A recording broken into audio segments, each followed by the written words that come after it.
Alassane Ouattara, un grand malade qui ne s'ignore pas. Chris Yapi s'était retenu de parler de l'état de santé d'Alassane Ouattara. Mais vu l'insistance du public qui l'oblige, il va vous dire tout ce qu'il sait d'Alassane Ouattara, qui est un grand malade qui ne s'ignore pas. En effet, en plus du syndrome du Brice, il est atteint de drépanocytose depuis la naissance, et cela tout le monde le sait. Je vois déjà les fanatiques du RHDP trépigner de colère, mais je les attends pour démentir cette information. Maladie génétique, la drépanocytose ou anémie falciforme est une anomalie de l'hémoglobine qui est la principale protéine des globules rouges. Cette maladie très répandue se manifeste notamment par une anémie, des crises douloureuses et un risque accru d'infection. Si les traitements actuels ont permis d'augmenter grandement l'espérance de vie des patients affectés, il reste encore limité. La recherche poursuit donc ses efforts pour les améliorer, voire traiter la maladie à la source, là où naissent les globules rouges. La drépanocytose est une maladie génétique. C'est d'ailleurs la maladie génétique la plus fréquente dans l'ensemble de l'espèce humaine. Alors, c'est une maladie qui affecte le sang, et plus particulièrement dans le sang, les globules rouges, à l'intérieur desquels donc, on trouve l'hémoglobine. Et donc, dans la drépanocytose, l'hémoglobine, elle est malade. Les globules rouges du malade vont se déformer pour prendre cette forme en fossile, et le résultat est que ces petits globules rouges en forme de fossile, rigides, vont provoquer des occlusions dans les petits vaisseaux. Et donc, conséquence pour le patient, ça va être le sang qui n'arrive pas correctement au niveau des organes, et donc c'est une source de douleur plus ou moins fréquente, plus ou moins intense. Et puis à côté de ça, il y a toute une série de complications qui peuvent survenir du fait de ces occlusions dans les petits vaisseaux. Donc ça peut toucher le cerveau, le poumon, le rein, etc. Comme vous avez dû le constater, sa maladie l'affecte énormément. La preuve est qu'il vient régulièrement en Europe pour soigner ses crises répétées. D'ailleurs, sa fille Fanta Ouattara souffre également de cette maladie héréditaire et est aujourd'hui en chaise roulante. Ses jambes ne peuvent plus supporter le poids de son corps. La majorité de la population a une hémoglobine normale AA. Les porteurs du gène de la drépanocytose ont une hémoglobine AS. Les malades de la drépanocytose sont porteurs de deux gènes S. Ils ont une hémoglobine SS. La transmission de la maladie se fait lorsque les deux parents porteurs AS transmettent le gène S à l'enfant. Il sera drépanocytaire SS. Si les deux parents sont drépanocytaires SS, l'enfant sera obligatoirement malade de la drépanocytose. Mais puisqu'Alassane Ouattara a dit publiquement dans une interview au journal Le Monde que le président Gbagbo était épileptique, Chris Yapi n'a plus aucun scrupule à dire les maladies dont il souffre, car les siennes sont encore plus nombreuses. Oui, il souffre également d'hypertension aiguë, dont les conséquences peuvent être entre autres la démence, l'infarctus du myocarde qui est le principal muscle du cœur, ou encore l'accident vasculaire cérébral communément appelé AVC.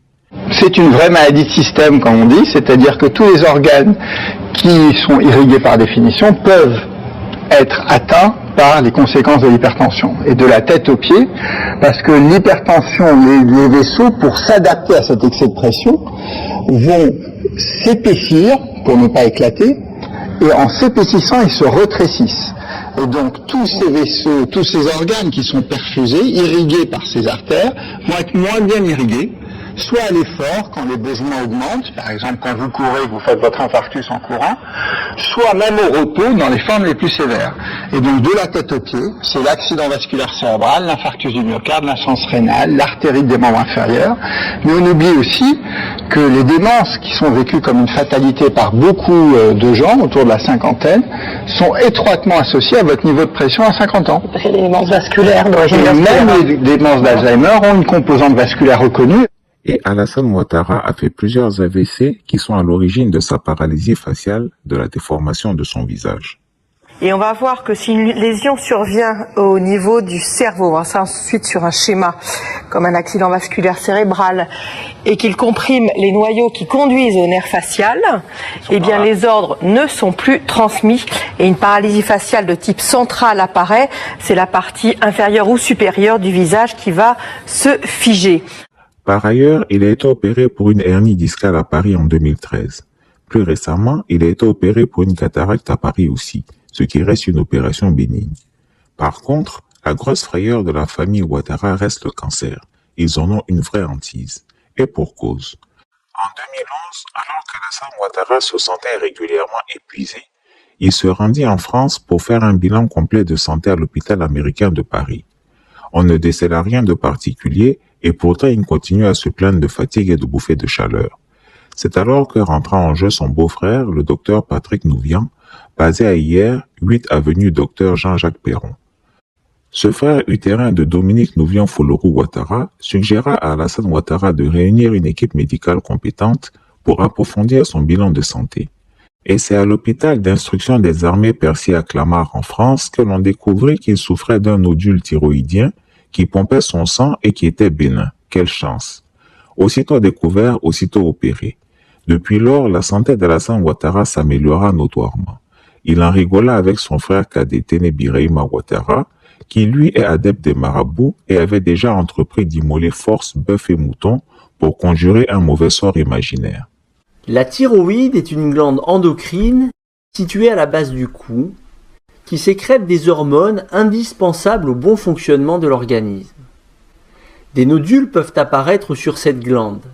Il s'agit de formations arrondies constituées de tissu thyroïdien ou de liquide. Ces nodules sont extrêmement fréquents et touchent plus de 1 personne sur 3 après l'âge de 50 ans. Ils sont généralement indolores et ne provoquent aucun symptôme. Leur découverte se fait souvent par hasard, au cours d'une échographie du cou ou d'un scanner. Mais plus les années passaient, plus la santé du drépanocytaire hypertendu devenait délicate.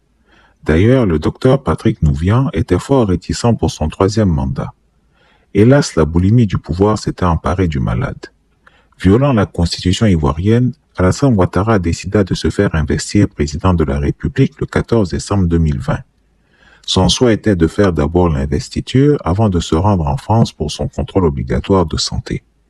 Malheureusement, sa santé fragile et les malaises vagos à répétition inquiétaient ses médecins qui lui firent comprendre qu'il y avait urgence et qu'il ne pouvait pas se permettre d'attendre plus longtemps.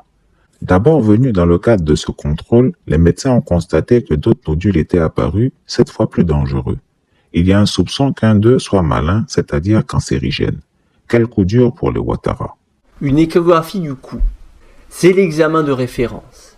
Il permet d'analyser les nodules avec précision et de distinguer les nodules bénins des nodules suspects qui peuvent être de nature cancéreuse. En cas de doute, une ponction à l'aiguille des nodules à risque peut compléter le bilan. L'analyse au microscope des cellules ainsi prélevées permet d'orienter le patient vers une prise en charge adaptée.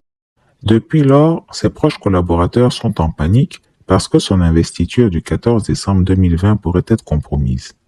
L'aggravation de son cas a provoqué des fuites sur son lieu d'hospitalisation puisqu'il y avait déjà été opéré en 2011 et en 2012 par les bons soins de son beau-frère, le docteur Patrick Nouvian. Ayant constaté que la toile s'affolait sur son état de santé, c'est avec célérité qu'il a été transporté à Mougins, le temps que la tempête passe et surtout que les médecins décident de son sort. Son cercle restreint dans une impasse devant la nécessité d'une intervention chirurgicale urgente éventuelle. C'est dans l'attente de cette évaluation de ces médecins qu'Alassane Ouattara est aujourd'hui. Il est bel et bien malade et la situation est préoccupante. Il y a décidément des signes qui ne trompent pas. Lui qui se moquait publiquement de la maladie du président Laurent Gbagbo est aujourd'hui confronté à l'ironie du sort. Comme quoi, l'homme propose et Dieu seul dispose. Affaire à suivre. Chris Yapi ne ment pas. Retrouvez Chris Yapi sur ses 2 chaînes YouTube, sa chaîne Dailymotion, Instagram et VK.